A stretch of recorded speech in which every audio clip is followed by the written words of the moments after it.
Good morning, good afternoon and good evening जो भी जिस समय लेक्चर देख रहा है। नाउ आज हम कॉस्ट ऑफ कैपिटल का होपफुली लास्ट लेक्चर रिकॉर्ड कर रहे हैं, जहाँ पे आज हम कॉस्ट ऑफ कैपिटल को द एंड कर देंगे।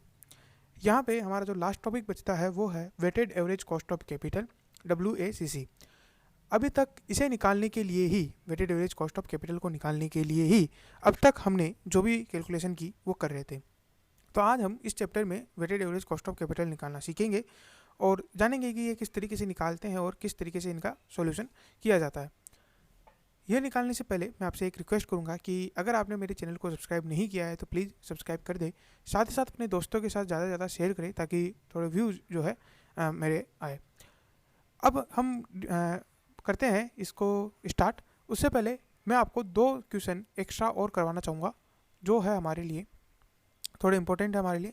तो चलिए पहले वो 2 क्वेश्चन हम स्टार्ट कर लेते हैं। सबसे पहला है कि cost of debt using IRR method. अब ये IRR मेथड क्या होता है, या हम इसे बोल सकते हैं net present value NPV method. ये होता क्या है, जब हमने डेट का कॉस्ट निकालना सीखा था तब हमने 2 मेथड्स देखे थे। एक होता है इररिडीमेबल डिबेंचर का और एक होता है रिडीमेबल डिबेंचर्स का, जहां हमने देखा था कि हमें इंटरेस्ट वगैरह मिल रहा है और आपको इंटरेस्ट रेट दी हुई है और वहां पे आपको 1 - T से मल्टीप्लाई करके के कॉस्ट ऑफ डेट निकालनी है। लेकिन वो सिचुएशन कई बार ऐसी आ जाती है जब आपको रेट ऑफ जो इंटरेस्ट है वो ना दी हुई हो, उसके बजाय आपको दी हुई रहती है कि कितनी इंस्टॉलमेंट में क्या क्या पैसा आ रहा है, या कई बार ये भी ना दिया हो। जैसे मान लेते हैं मैंने एक लोन लिया है, ठीक है, लेट से 2 लाख रुपीज़ का, और 2 लाख रुपए का मैंने लोन लिया है और अब मैं इसको एक तरीके से पे कर रहा हूँ। जैसे 3 साल में पे करूँगा इसको, मान लीजिए 3 साल में पे करूँगा मैं और हर साल में 80,000 पे करूँगा। ये एक तरीका हो सकता है। या दूसरा एक तरीका हो सकता है कुछ भी, कि मैं पहले साल आपको 1 लाख रुपए पे कर दूंगा, दूसरे साल में आपको 50,000 पे करूँगा और तीसरे साल में आपको मान के चलिए कि 50,000 60,000 में आपको पे कर दूंगा। ठीक है, तो इसमें आपको 10,000 का प्रॉफिट हो जाएगा, यही आपका इंटरेस्ट है और मैं इस तरीके से पे करूँगा। तो अब आप निकालिए कॉस्ट ऑफ डेट क्या होगी। तो ये अलग अलग मेथड्स है, अलग अलग तरीके हैं जहाँ से आप इनको कैलकुलेट कर सकते हैं। चलो इनको हम थोड़ा सा यहाँ से हटा देते हैं। ये एग्जाम्पल के थ्रू मैंने आपको समझाने की कोशिश की है। अब सिमिलरली हमने यहाँ एक एग्जाम्पल लिया है जो, देखिए, जब हम बात करते हैं cost of debt using IRR method तो इसमें कई सारे आ जाते हैं, ऑटोमेटिक कई सारे मेथड्स इसके अंदर आ जाते हैं, कई सारे तरीके और कई सारे क्वेश्चन इसमें इन्वॉल्व हो जाते हैं। जैसे मैंने भी आपको बताया कि 2 लाख लिए, अब उस 2 लाख को पेमेंट करने के कई तरीके हो सकते हैं।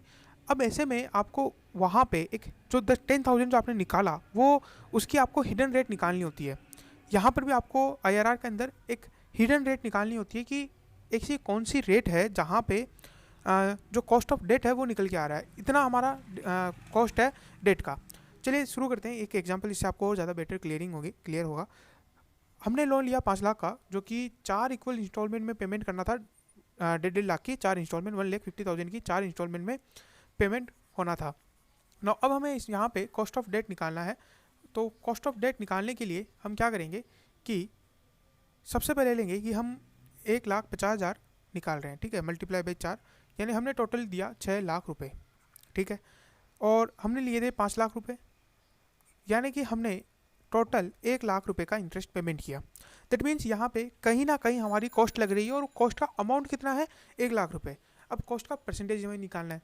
अब आपके मन में आएगा कि 1 लाख डिवाइड बाई 5 लाख करके परसेंटेज निकाल लीजिए, बट ऐसा नहीं है। हमें निकालना है पहली बात एनुअल परसेंटेज, दूसरी बात इंटरेस्ट का परसेंटेज हमें निकालना है। तो ये थोड़ा सा डिफिकल्टीज आएगी, हम इतना ईजिली हम इसे नहीं निकाल सकते, लेकिन फिर भी अगर हम इसे निकालें तो हम इसे कैसे निकाल सकते हैं, चलिए समझते हैं। तो यहाँ हम ले लेते हैं। अब हमें पता है कि हमने 1 लाख रुपए का पेमेंट किया है और ये पेमेंट हमने 4 साल में किया है इक्वली। तो यहाँ पे हमारे पास निकल के आएगा 25,000 हमने एनुअल पेमेंट किया है, ठीक है, एनुअल पेमेंट हमने किया है 25,000 रुपीज़ का। उसके बाद हम 25,000 को डिवाइड कर सकते हैं 5 लाख से। दैट मीन्स कि हमारा परसेंटेज निकल के आ जाएगा 5%। तो अगर हम यहाँ पे देखें तो हम ये कह सकते हैं कि हमने मोटा मोटा 5% का इंटरेस्ट पेमेंट किया है। और लेकिन क्या ये एकदम ट्रू है? ये एकदम ट्रू नहीं है, क्योंकि हमने पहले साल जब 1.5 लाख रुपए पे किए थे तब हमने काफ़ी सारा अमाउंट जो है प्रिंसिपल का पे कर दिया था 25,000 के साथ ही। तो ऐसे में 5% से थोड़ा सा ज़्यादा ये निकल के आएगा। अब वो कितना ज़्यादा निकल के आएगा ये हमें नहीं पता, बट ऑफकोर्स यहाँ पे 5% से ज़्यादा निकल के आएगा। कैसे कैलकुलेट करना है, अब हमें इतना पता है कि ये जो रेट है वो 5% के अप्रोक्स रहनी है। तो अब हमें क्या करना है कि 5% के अप्रोक्स ही दो रेट चूज़ करनी है। एक चलिए, अब हमें पता है कि 5% से ज़्यादा रहना है, तो एक हम 5% चूज़ कर लेते हैं और एक हम 10% चूज़ कर लेते हैं। एक उससे ज़्यादा और एक उससे कम या इक्वल हम चूज़ कर सकते हैं। तो हमने यहाँ पे दो रेट चूज़ की, एक 5% एक 10%। ये चूज़ करना केवल आपके ऊपर निर्भर करता है। आप यहाँ पे कोई भी रेट चूज़ कर सकते हो। आप यहाँ पे 4%, 8% चूज़ कर सकते हो, बट इनमें एक थोड़ा सा गैप रखते हुए आप जो है इंटरेस्ट का जो रेट है वो चूज़ कर सकते हो। अब हमें क्या करना है, इन दोनों पे नेट प्रेजेंट वैल्यू निकालना है, यानी कि इन दोनों रेट्स पे नेट प्रेजेंट वैल्यू निकालना है। अब नेट प्रेजेंट वैल्यू क्या होता है और किस तरीके से निकाला जाता है, ये हमने लेक्चर नंबर 1 में ही स्टार्टिंग में ही समझ लिया था, लेकिन फिर भी मैं आपको बता देता हूँ कि नेट प्रेजेंट वैल्यू क्या होता है। वो यहाँ पे मैं आपको एक बार और समझा देता हूँ। नेट प्रेजेंट वैल्यू का मतलब होता है कि जब, देखिए, केस का दो पार्ट हो सकते हैं, या तो केस आउटफ्लो हो सकता है यानी कि आपसे जा रहा है, और या फिर केस आपके पास आ रहा है, इनफ्लो हो सकता है। ठीक है, जब इन दोनों को नेट में किया जाता है तो ये कहलाता है नेट फ्लो ऑफ केस। ठीक है, कि नेट फ्लो। लेकिन मान लीजिए कि आउटफ्लो हो रहा है आगे के किसी 5 सालों में, यानी 1 ईयर, 2 ईयर, 3 ईयर, 4 ईयर और आगे के 5 सालों में हो रहा है, जबकि इनफ्लो अभी हो जाता है, यानी अभी आपको 5 लाख रुपए मिल रहे हैं और आपको 1 साल, 2 साल, 3 साल, 4 साल, 5 साल में कुछ कुछ पैसा चुकाना है। तो यहाँ पे अब अगर आप आउटफ्लो और इनफ्लो को नेट करोगे तो हमेशा क्या रहेगा कि जो आउटफ्लो है वो ज़्यादा ही रहेगा, क्योंकि कुछ ना कुछ इंटरेस्ट का आपने पेमेंट किया है। तो यहाँ पे क्या किया जाता है, इन पाँचों को एक रेट के थ्रू करंट डेट यानी कि आज की डेट में लाया जाता है, प्रेजेंट वैल्यू में लाया जाता है, और फिर उनको जब प्रेजेंट वैल्यू पे लाया जाता है तो उसे बोलते हैं प्रेजेंट वैल्यू ऑफ आउटफ्लो। और जब इसे इनफ्लो से माइनस किया जाता है तब वो निकल के आता है present value of cash flow, जिसे हम बोल सकते हैं नेट प्रेजेंट वैल्यू, NPV। तो यहाँ पे हम इसी मेथड को फॉलो करेंगे। अभी हमने क्या देखा कि 5 लाख हमारे पास आ रहे हैं और हमारे 1,50,000 हर साल जा रहे हैं फॉर 4 ईयर्स। अब हमें इनको यहाँ पे निकालना है। ठीक है, 1.5 लाख को हमें यहाँ पे लेकर के आना है, 4 साल के यहाँ पे लेकर के आना है। अब यहाँ पे ला करके IRR के थ्रू हमें ये बताना है, IRR हमें क्या बताएगा कि एक ऐसी रेट जिसके अंदर ये जो 1.5 लाख रुपए हम दे रहे हैं 4 साल के अंदर वो इक्वल हो जाए 5 लाख के, और NPV जो हमारा है वो 0 आ जाए, क्योंकि आउटफ्लो हमारा ये हो गया और प्रेजेंट वैल्यू ऑफ आउटफ्लो हो गया 5 लाख और प्रेजेंट वैल्यू ऑफ इनफ्लो हो गया 5 लाख। तो यहाँ पे ये आना चाहिए 0। तो हमें ये कोशिश करनी है कि IRR हमारी वो रेट होगी जहाँ पे नेट NPV जो है वो 0 आएगी। अब आगे बढ़ते हैं और आगे हम समझते हैं कि हम ऐसा कैसे कर सकते हैं। अब हमने यहाँ पे दो रेट निकाली, एक है 5% और एक है 10%। अब हम कैलकुलेट करते हैं 5% पे भी NPV और 10% पे भी NPV। ये एकदम हिट एंड ट्रायल मेथड है। अब यहाँ पे हो सकता है कि 5% पे आ जाए, हो सकता है 10% पे आ जाए, हो सकता है दोनों पे ना आए। तो सबसे पहले हम NPV निकालते हैं @5% और @10%। तो यहाँ पे अगर आप देखोगे तो एक एन्युटी बन रही है, और एन्युटी क्या है, 1,50,000 एवरी ईयर। ठीक है, अब एवरी ईयर 1,50,000 दिया जा रहा है, एन्युटी है। तो यहाँ पे अगर हम प्रेजेंट वैल्यू निकाले एन्युटी की तो हमारे पास एक टेबल है, प्रेजेंट वैल्यू एन्युटी फैक्टर की टेबल। यहाँ पे हम 5% वाली और 10% दोनों का 5% 4 ईयर पर एन्युटी देखते हैं। तो ये निकल के आएगी हमारी 3.5460 और यहाँ पे है 3.1699। तो यहाँ पे इन दोनों को हम मल्टीप्लाई करेंगे और निकालेंगे कि 1.5 लाख का जो वैल्यू है 4 साल में क्या निकल के आता है। तो एक हमारा जो वैल्यू था वो थी हमारी एक वैल्यू 3.5460, ये हमारी @5% पे थी, और एक था हमारा 1,50,000 मल्टीप्लाई बाई 3.1699। ठीक है, ये हमारा 10% पे था।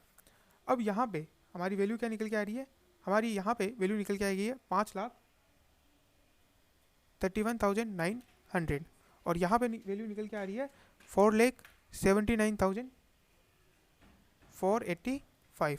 ठीक है, तो ये वैल्यू निकल के आ रही है हमारी।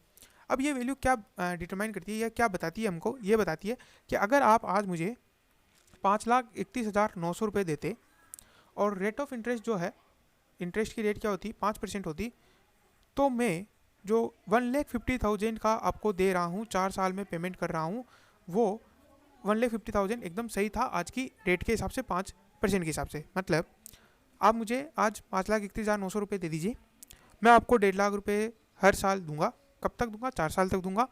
और यहाँ पे जो आपको इंटरेस्ट मिल रहा है वो कितना परसेंटेज होगा? 5% होगा।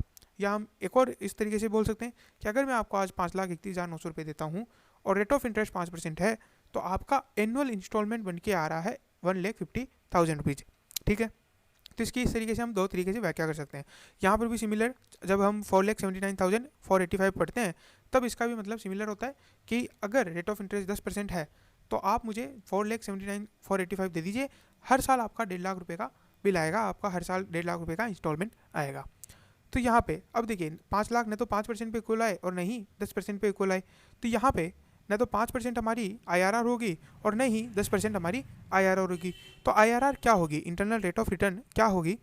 तो उसे निकालने के लिए जब हम दो रेट का जब हम NPV निकाल लेते हैं तो यहाँ से NPV निकल के आ जाएगा 31,900 और यहाँ से NPV हमारे पास निकल के आएगा माइनस में 24,515। तो ये हमारे दो NPV निकल के आ गए। अब हमारा इसका जो फॉर्मूला होता है वो निकल के आता है, आपको लेना है जो लोअर रेट थी वो लेनी है, फिर उसमें प्लस करना है NPV लोअर रेट पे क्या था divide by NPV lower rate पे क्या था माइनस NPV हायर रेट पे क्या था, और हायर माइनस लोअर को इससे मल्टीप्लाई कर देना है। ठीक है, तो ये फॉर्मूला है। वापस से हम इसको समझते हैं ताकि आपको दिमाग में आ जाए, आपके दिमाग में बैठ जाए। ये सबसे पहला था लोअर रेट जो आपने ली, यानी कि हमारे फॉर्मूले में क्या था 5%। NPV एट लोअर रेट पे क्या था जो हमारे निकल के आया 31,900। NPV एट लोअर रेट उसको डिवाइड करना है, NPV एट लोअर रेट जो निकल के आया 31,900। NPV एट हायर रेट जो निकल के आया 24,515। माइनस के अंदर था तो माइनस, और माइनस का यहाँ पे चिन्ह लगाना है ये वाला। ठीक है, उसके बाद आपको मल्टीप्लाई करना है हायर रेट जो हमारी 10% थी माइनस लोअर रेट जो कि 5% थी। ठीक है, तो यहाँ पे ये चीज़ निकल के आ गई।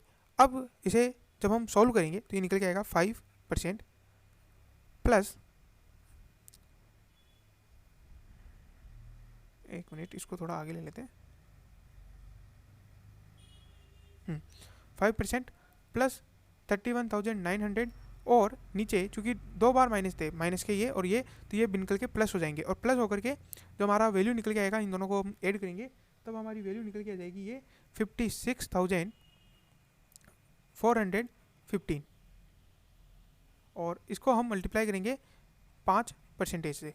ठीक है, तो ये हमारा जो निकल के आएगा 5% प्लस 2.1597% और ये हमारा जो निकल के आएगा 7.1597%। दैट मीन्स जब रेट ऑफ रिटर्न 7% हो तब हमारी 1.5 लाख की इंस्टॉलमेंट बनती है। और या फिर हम ये कह सकते हैं कि अगर आपकी 1.5 लाख की इंस्टॉलमेंट है और रेट ऑफ रिटर्न 7%, 7.1597 है, 7.1597 है, तो आपको 5 लाख रुपए मिलने चाहिए सो दैट कि आपका ये जो है इक्वल हो जाए।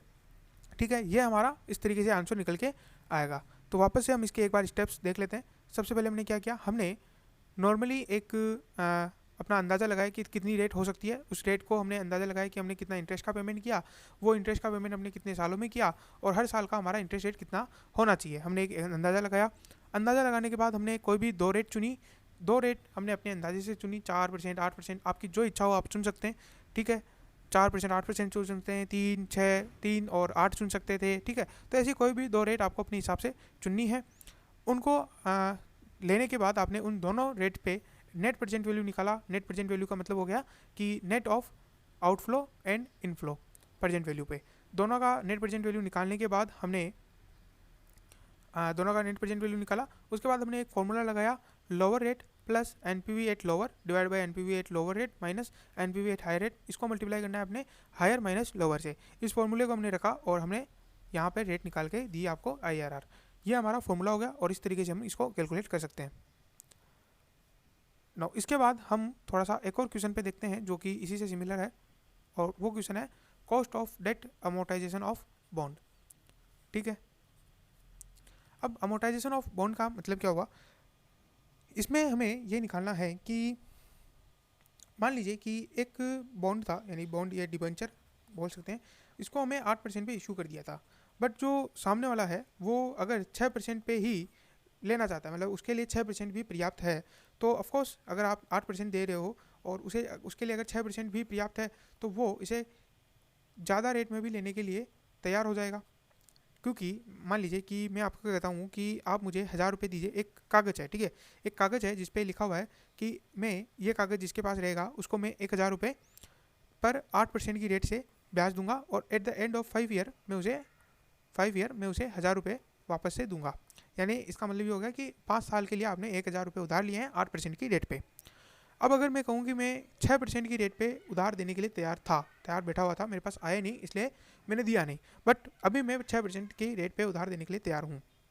अब आपको पता है कि 5 साल बाद आपको 1000 रुपये मिल जाएंगे, ठीक है, और अभी आपको 1000 पे 8% की रेट से इंटरेस्ट मिलने वाला है।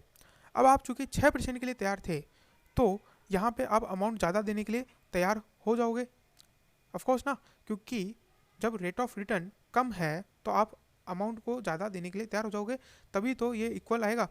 तो यहाँ पे हमें वैल्यू निकालनी होती है कि आप कितनी वैल्यू देने के लिए तैयार हो जाओगे एट 6%। अगर मान लीजिए 8 की बजाय 10% मानते तब क्या रेट होती, तो ये भी हम निकाल सकते हैं। तो यहाँ पे अमोर्टाइजेशन ऑफ बॉन्ड में ये निकालना है, तो यहाँ पर भी हमें क्या निकालना है, वैल्यू निकालनी है, वैल्यू ऑफ बॉन्ड की जब रेट ऑफ रिटर्न जो है वो उस रेट से डिफरेंस है, हमारी जो एक्सपेक्टेड है वो उस रेट से डिफरेंस है जो कि बॉन्ड का ऑनर देने के लिए तैयार है।